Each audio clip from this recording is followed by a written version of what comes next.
wake up every morning in a different place and time. I thank God that I can live the way I choose. Though at times the road gets lonely, I can't settle down. I gotta win, 'cause I can't stand to lose. Spent a lot of time on my dad's ranch. It was 50 or 60 miles from our home place. He would take me up and leave me at the ranch, and in a few days he'd come back. I spent a Christmas there one time with the hired hand and his wife and their boy. We cut a mesquite branch and stuck it in a coffee can full of sand for the Christmas tree. And his wife, she made some little things and we decorated with that. Yeah. Boy, you think I'd learn my lesson? I had to do things on my own, so I had to entertain myself. Chase wild horses, wild jackasses. I caught a young little jackass and I finally roped him, but he was so tired I had to carry him home in my saddle. So when I got home, he mothered up to me and my horse. So from then on, he wanted to be with me all the time. People just passing through would stop for gas or something. They would say, well, what kind of dog is that? Because he was sitting in the passenger seat. Because when he started the Jeep, he would sit backwards and his ears would just stick up, you know. I tell him, that's no dog, that's my donkey. 'Cause I was born to be a cowboy, full of dreams and broken bones. It ain't an easy life, but it's the one I chose. And I was born to be a champion, and I can feel it in my soul. Guy came from San Diego to go to school, and I got to know him pretty well, and he was telling me about, he worked on the fishing boats in the summertime. So I decided, well, that'd be something really good to do. I rode the bus to San Diego, got off the bus, and about 3 or 4 o'clock in the morning, and I had my stuff in a bag, and so I stopped at a coffee shop and I asked the guys, where are the fishing boats? And they said, well, you know, right down at the foot of Broadway. So I walked down there, and then I started walking around the harbor, and every boat that had somebody on it, I would stop and ask them for a job. Walk clear around the bay, and eventually there was a guy on the boat, and I asked him, I'm looking for a job. He said, we're leaving in about 2 or 3 hours, get on.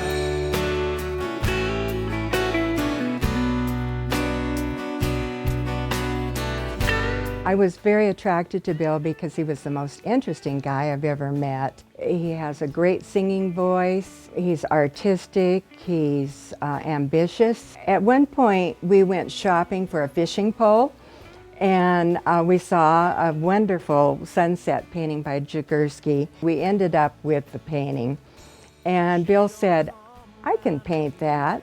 And so he did, and worked until he got his ocean scenes down perfectly, and would load up all of his paintings in the car and drive up to Palos Verde and sit on the cliffs and paint, and people would stop and talk to him, and he would end up selling the whole load of paintings before he would come home. I can see the lights are counting down below me. I created an image in my mind that I would like to see stir me emotionally. Try to create the emotion that I have in me. I try to put that in the painting. That's what it's all about. Everything I do then, once I see it in my mind, everything I do is towards creating that feeling or the emotion that I've got. And the color that I choose goes towards creating the emotion or the feeling that I want to portray in that painting. That's what I do.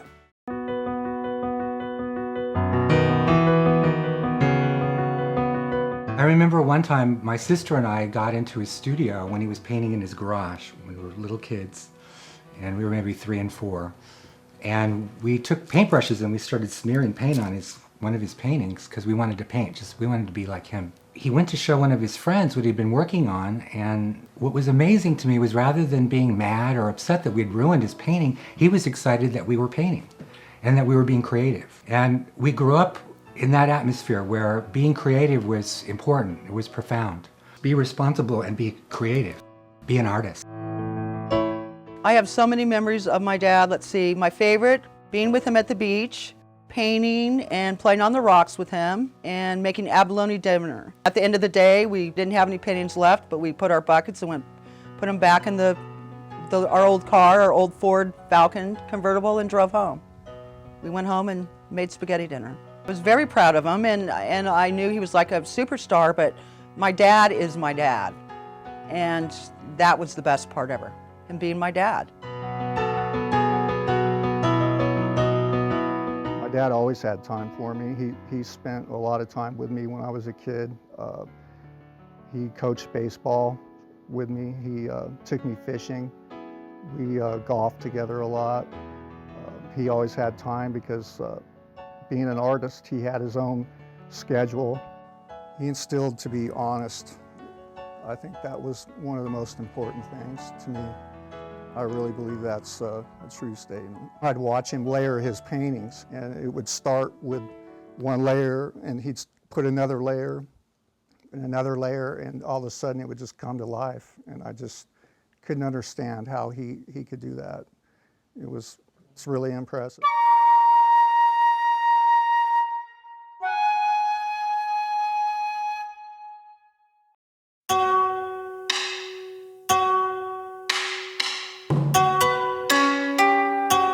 I started going to Japan at about the mid-90s. Treated me like a big star. The people were so receptive of my work. I was a hell of a lot younger, and I was having a good old time. They were very taken by my work.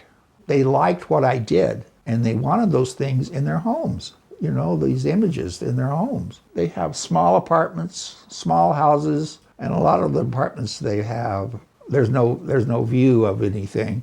And so they use the paintings for a view. I mean, that's what they want to see. They want to see that in their home. I can't describe how touched they were by it, which pleased me to no end, because that's what it was all about.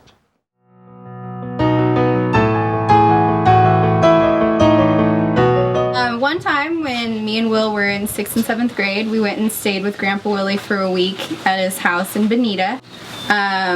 In that week we did a lot of stuff. He took us to the movies, he took us to the water park, we went down to TJ with him so he could get his teeth worked on. While he was doing that, he just gave us some money and turned us loose in a little market and said he'd see us in an hour. We met up with him in an hour with a bunch of chiclets. He also refused to cook for us that week. He said if we wanted to eat, we had to do it ourselves, and we had to wash our own dishes. So I made a cake, and we ate cake for like 3 days.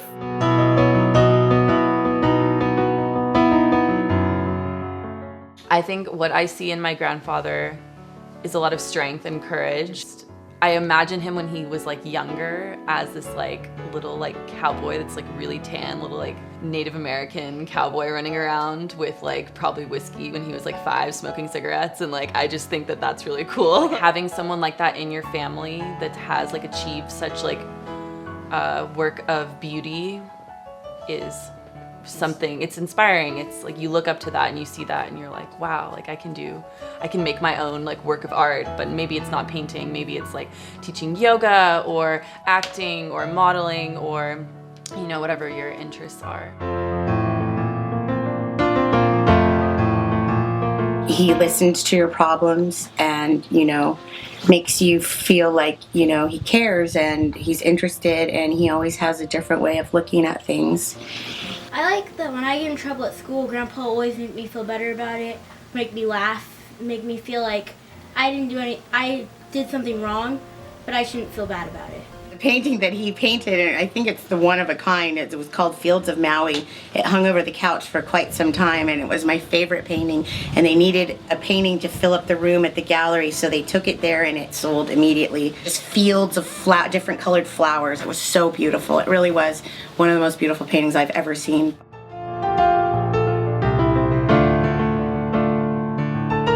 The tradition of Bill was to wait for the last minute to bring your Christmas presents out because he had to go down to the drugstore to get the presents. And so I got my traditional pack of cigarettes, but not wrapped, because he said he did special wrapping on that, which was no wrapping. And so he said to me, he says, as we were getting ready to leave, he said to me, he says, not all of us have been born into wealth. And he says, but I want to give you something. And he took a $100 bill and he put it in my pocket. And he told me, welcome to the family.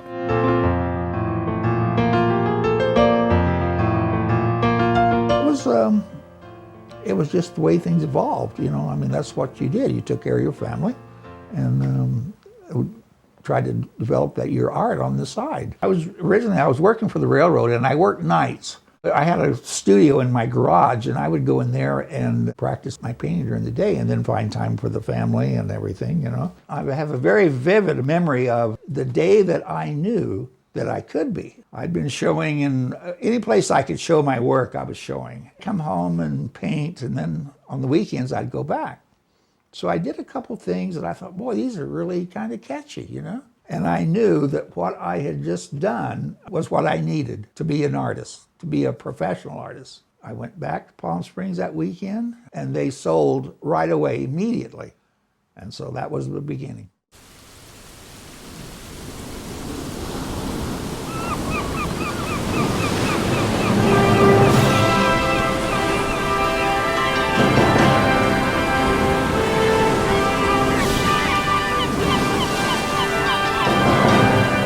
Well, I met William DeShazo in Hawaii.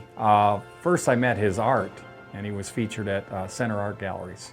Bill's art is authentic, first and foremost, but he captures the spirit, soul, everything about the sea and nature, his rivers, his beautiful cabins. Just everything that Bill paints has a very distinctive quality to it. It's very emotional. What makes William DeShazo unique from any other painter is he's the best of both, you know, centuries and worlds, in that he's a classical painter, a lot of glazing, a lot of luminous light, just a few brush strokes. He really captures the soul of the sea like nobody else.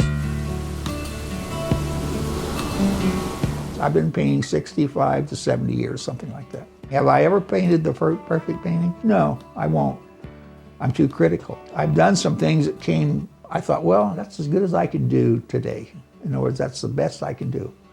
But it's never good enough because I want it to be better. I always want them to be better, and they're not always better. They're maybe different, but they're not necessarily better. When I decide that's all I can do, that's the best I can do today, I sign the damn thing. That means that's it. I can't do it anymore. I'm finished for today. I'll always paint. I'll never stop painting, I don't think. Maybe everybody in this whole world that wanted DeShazo's got one. You know, I've done enough paintings, you know, maybe it's over. Somewhere, some guy said, you know, he's the last one that wanted DeShazo. He's saying, oh man, I finally got my DeShazo, you know? And that would end my career. I was born to be a cowboy, full of dreams and broken bones. It ain't an easy life, but it's the one I chose.